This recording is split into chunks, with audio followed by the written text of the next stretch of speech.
જય શ્રી કૃષ્ણ વૈષ્ણવ। પુષ્ટિ માર્ગ પ્રભુનો માર્ગ છે। પ્રેમ એકાંત માગે છે। તેથી આ માર્ગમાં સ્પર્શ દોષનો વિશેષ વિચાર છે।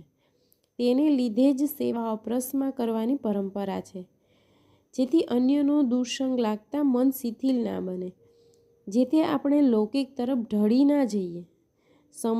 સમર્પિત જીવન જીવવા માટે શ્રી મહાપ્રભુજીએ બે વસ્તુ પર ભાર સરખો જ મૂક્યો છે, એક સેવા અને બીજું સમર્પણ।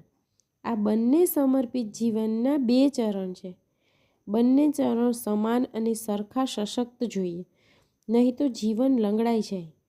જેમ માણસને બંને પગ સરખા હોય તો જ એ બરાબર ચાલી શકે। જો એક પગ લાંબો અને એક પગ ટૂંકો હોય તો તેને ચાલવામાં તકલીફ થાય, અને એક પગ હોય અને એક પગ ના હોય તો પણ ચાલવું મુશ્કેલ બને।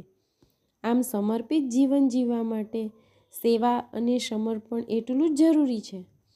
સ્મરણ એટલું કે સેવાના અનવસરમાં કથા, શ્રવણ, કીર્તન કરવા, ટૂંકમાં પ્રભુની લીલાના ગુણગાનનો સત્સંગ થવો જરૂરી છે।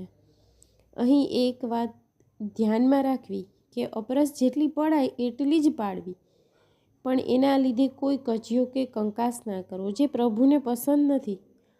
ઘણીવાર આપણે અપરસને એટલું મહત્ત્વ આપીએ છીએ કે આઘોરે હું છોવાઈ જઈશ એવું ઘરના લોકોને કહીએ છીએ। પ્રભુના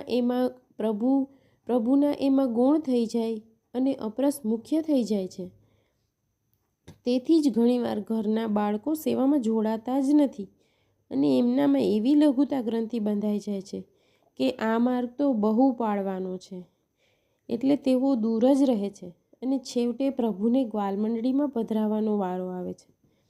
એ વાતનું ખાસ ધ્યાન રાખવું જોઈએ કે અપરસ એ સેવાનો એક ભાગ છે। સેવા મુખ્ય છે। અપરસ પ્રભુ માટે છે, નહીં કે પ્રભુ અપરસ માટે। આચાર વિચાર પાડવા જોઈએ। અપરસને લીધે સેવા ના છૂટવી જોઈએ। શ્રી વલ્લભાધીશ કી